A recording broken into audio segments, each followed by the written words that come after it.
Assalamualaikum warahmatullahi wabarakatuh. Kami di sini yang beranggotakan Alfia Azara, saya sendiri Dila Safitri dan rekan saya Mendiwati Setiana.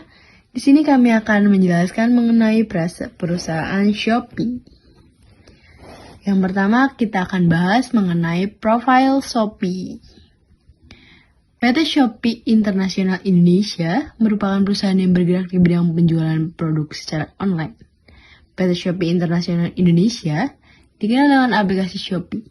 Aplikasi ini hadir dalam bentuk aplikasi mobile yang berbasis e-commerce. Tentunya untuk memudahkan penggunanya dalam melakukan kegiatan belanja online tanpa harus membuka website melalui perangkat komputer. Masuknya Shopee ke pasar Indonesia pada akhir Mei 2015 dan baru mulai beroperasi pada akhir Juni 2015 di Indonesia. Shopee sendiri merupakan anak perusahaan dari Garena yang berbasis di Singapura. Shopee telah hadir di beberapa negara kawasan Asia Tenggara seperti Singapura, Thailand, Vietnam, Malaysia, Filipina, dan Indonesia. Kemudian di sini kami akan bahas mengenai pelanggaran Shopee Live. Di mana Shopee Live ini sedang viral di kalangan masyarakat, di mana Shopee Live ini sangat menarik bagi pengguna platform online Shopee karena banyak diskon serta subsidi yang diberikan agar mendapatkan potongan dalam melakukan perbelanjaan.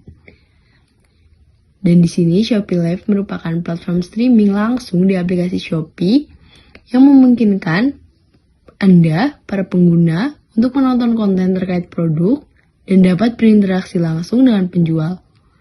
Anda juga dapat menemukan penjual dan berbagai produk baru, serta dapat berpartisipasi langsung dan dalam aktivitas Shopee Live untuk penawaran eksklusif.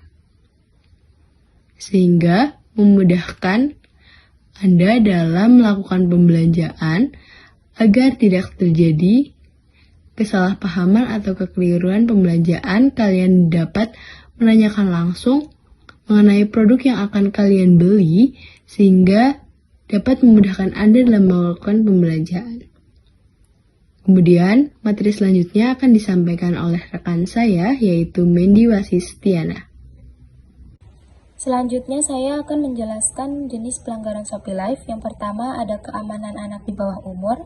Shopee Live juga tidak memperbolehkan perilaku grooming yang tidak pantas terjadi saat orang dewasa membangun hubungan emosional dengan anak di bawah umur, yaitu terjadinya pelanggaran berat. Lalu yang kedua ada integritas dan keaslian. Shopee menghapus konten atau akun yang melibatkan spam atau keterlibatan palsu, peniruan identitas, informasi menyesatkan yang dapat membahayakan, tindakan kecurangan seperti penyalahgunaan voucher atau melanggar hak kekayaan dan intelektual, dan itu terjadi sebagai pelanggaran berat. Yang ketiga ada aktivitas ilegal dan barang-barang terlarang.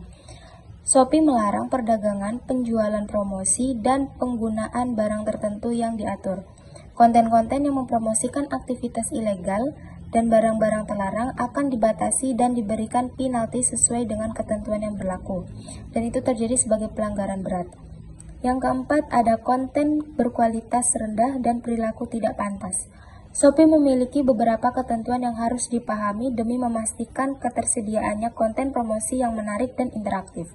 Anda juga dapat mengikuti panduan-panduan yang untuk memastikan sesi live streaming Anda direkomendasikan ke lebih banyak penonton, atau itu menjadi pelanggan ringan. Lalu yang kelima ada tidak terdapatnya promosi produk. Host muncul namun tidak mempromosikan produk atau tidak berinteraksi dengan penonton maupun menjanjikan hal palsu untuk mendapatkan kepercayaan dari penonton, dan itu terjadi menjadi pelanggaran ringan. Yang keenam ada streaming yang tidak profesional, yaitu membicarakan topik sensitif di luar konteks barang yang dipromosikan saat live streaming, melakukan live streaming secara tidak profesional, dan itu menjadi pelanggaran ringan. Selanjutnya ada konsekuensi serta sanksi yang diberikan. Terdapat jenis pelanggaran serta penalti yang diberikan.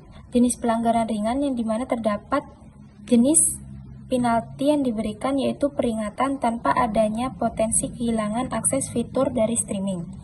Lalu jenis pelanggaran yang kedua ada sedang dan berat, di mana penalti yang diberikan yaitu potensi akannya kehilangan akses fitur streaming selama 3 hari atau 7 hari dan hingga sampai 30 hari ataupun sampai permanen.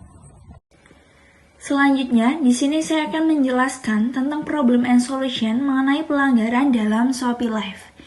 Menurut analisis yang telah kami telusuri, dengan viralnya Shopee Live ini, banyak kreator yang tidak memperhatikan kebijakan yang telah dibuat oleh perusahaan Shopee, sehingga menyebabkan konten mereka sulit diakses pembeli, serta kurangnya peminat.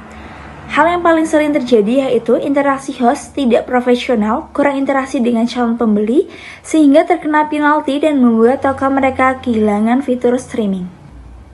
Menurut kami, maraknya kasus tersebut karena banyak kreator yang tidak memperhatikan